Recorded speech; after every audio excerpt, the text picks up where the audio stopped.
Assalomu alaykum hurmatli televizor ko'ruvchilar. Assalomu alaykum hurmatli televizor ko'ruvchilar. Uyg'ur televiziyasining kundalik xabarlarini ko'rishinglarni qarshi olamiz. Oldi bilan xabarlarimizning muhim mazmunlarini tanishtiramiz.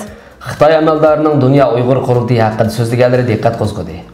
Avstraliyaning Melbourne shahrida Uyg'urlar jamiyatining saylimi va futbol musobaqasi o'tkazildi. Fransiyada turk tashkilotlari prezident Makronga norozilik bildirdi. 23-aprel Turkiya Cumhuriyati milliy bayrami va bolalar bayrami o'tkazdi. Tövəndə diqqətlə xəbərlərimizdən təfsili məzmunlarda bolsun. Erkin Asiya radiosu xəbərində Xitay əməldarı Mərkəz Germaniyadakı milli bölgünçilərini Birləşmiş Dövlətlər Təşkilatıdan haydab çıxardım deyə maqtandı. Xitayning Mərkəz televiziya birinci kanalı yaqında e'lon qilgan tomoshabinlarning suollari programmasi ijtimoiy taratqularda keng tarqalib g'ulg'ula qo'zg'adi. Xitayning Birləşmiş Dövlətlər Təşkilatidagi əməldarı Wu Hongbo naq maydonda Xitay tomoshabinlariga so'zlab, Mərkəz Germaniyada bo'lgan Şinjan mustaqilchi bölgünç kuchlari Birləşmiş Dövlətlər Təşkilatı yig'iniga usib kirgan edi.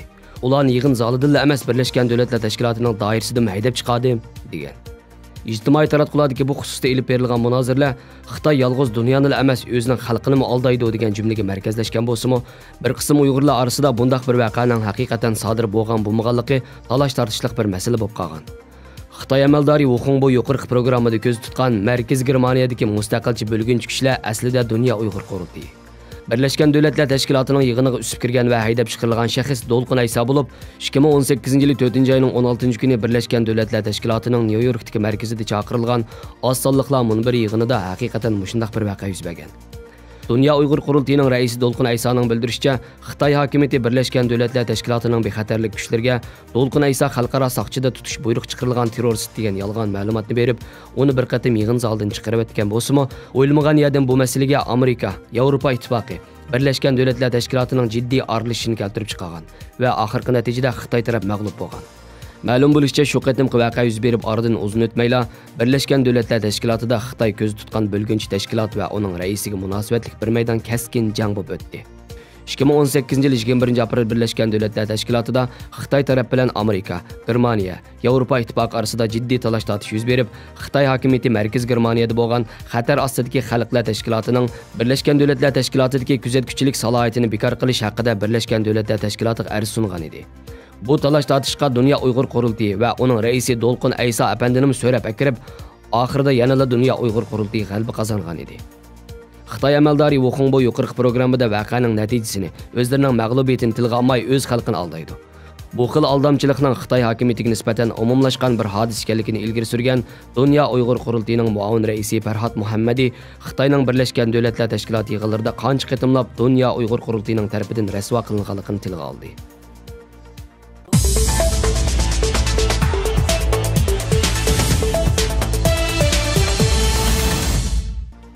19 aprel Avstraliyaning Viktoriya shtatining Melbourne shahrida Uyg'ur jamiyatining saylimi bo'lib o'tdi.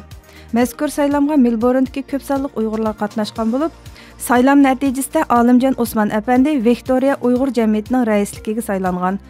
Olimjon apandi bu qitimliq saylam haqida to'xtalib, Melbourne shahrida 2006-yil Uyg'ur jamiyati qurilgan bo'lsa-mu, ma'lum sabablar tufayli xizmatini davomlashtirolmadi. Shuning uchun biz millatimizning beshiga og'ir zulmlar kelayotgan bugungi kunlarda demokratik davlatlarda yashab turibmi, faqat o'zimizning turmushi bilan o'tib ketsak, o'z vijdonimizga yuz kelolmaymiz dedi. Shundaqla mazkur jamiyat qurilishining ahamiyati, kelgusida qilmoqchi bo'lgan xizmatlar haqida tafsili to'xtaldi.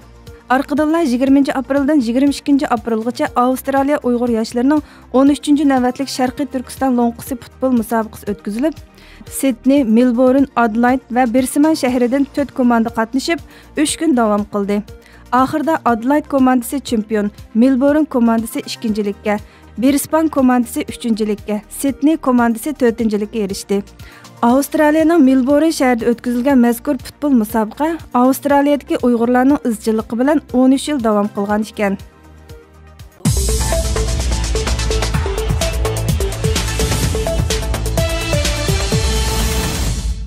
Fransiyadagi Türk ommaviy tashkilotlari, Diyanat ishlari Türk islom uyushmasi, Xalqaro demokratchilar uyushmasi va Fransiya Türk federatsiyasi qatorliq o'rinlar prezident Emmanuel Makronga norozilik bildirdi.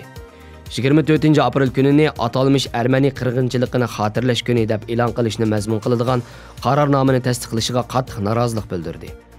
Diyanat ishlari Türk islom uyushmasi, Xalqaro Demokratchilar uyushmasi va Fransiya Türk Federatsiyasi qatorliq o'rinlar Prezident Emmanuel Macronning 24-aprel kunini atalmış Ermeni qirg'inchiligini xotirlash kuni deb e'lon qilishni mazmun qiladigan qarornomani tasdiqlashga qarata o'rtaq bayonot e'lon qilib, Fransiyadagi Türk ommaviy tashkilotlari mazhabchilik xohishi quyuq bo'lgan bir qism guruhlarning xalqlar o'rtasidagi dialog va tinchlikqa buzg'unchilik qilish uchun tarixni vositaga aylantirib olishiga qat'iy qarshi dedi.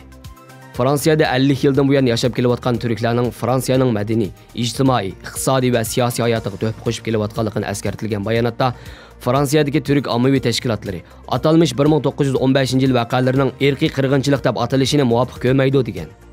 Bernard Lewis, Ellis Weinstein, Robert Mantran va Louis Bazinga o'xshash tarixchilarning irqiy qirg'inchilik hukumining qo'llanilishiga qarshi ekanligini eskartilishi bilan birga Fransiyadagi 800 ming turk bunday ayrimchilikni qabul qilmaydi va bu qarashini davomli targ'ib qiladi.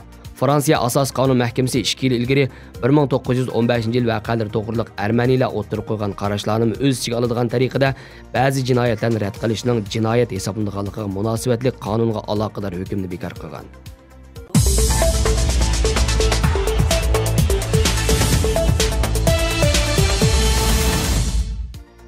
23-aprel Milliy Egilik Huquq va Balalar bayrami va Türkiye Büyük Millet Meclisi içilganligining 99 yilligini tabriklash murosimining tunji adresi Atatürk Xatir sarayida o'tkazildi.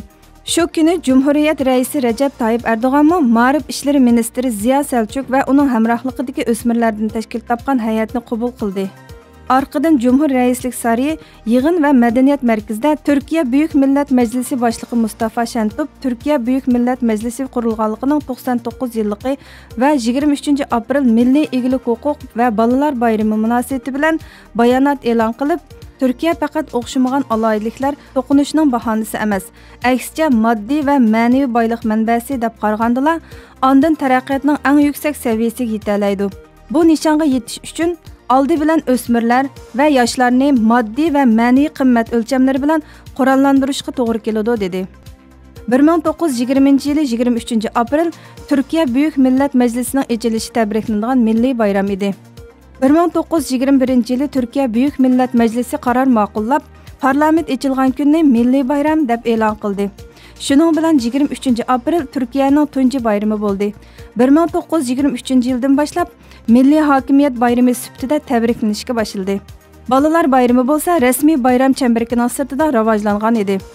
Himoya-i atfal jamiyati, ya'ni balalarni asrash jamiyati, yetim balalarga qilinadigan yordamlarni kuchaytirish maqsadida 23 aprel va shu haftada har xil faoliyatlarni o'tkazishga başlandı. 1927-yili mazkur jamiyat qaror ma'qullab, 23 aprel kunini Balalar bayrami deb e'lon qildi va Balalar bayrami Cumhur Reis Atatürkning himoyasida har xil faoliyatlar o'tkazilib tabriklandi. 23 aprel Balalar bayramining rasmiy davlat murosimi shaklida tabriklanishi boshlandi. 1933-yildan 1980-yili 23 aprelni tabriklash uchun barliq viloyatlardan kelgan balalarning ishtirok qilishi bilan davlatlik balalar parlamenti tashkil qilindi. Qo'shni davlatlardan balalarni taklif qilib, balalar bayramining xalqaro saviyada tabriklanishi kafolatga ega qilindi. 1981-yili kirgizilgan o'zgartish orqali 23 aprelni Milliy Egilik Huquq va Balalar bayrami deb qabul qilindi. Shundaqla ikki bayram bir kunda tabriklandi. Xabarlarimizni ko'rganingizga rahmat. Ko'rishga omon bo'linglar. Xayr xo'sh. Allohga omonat.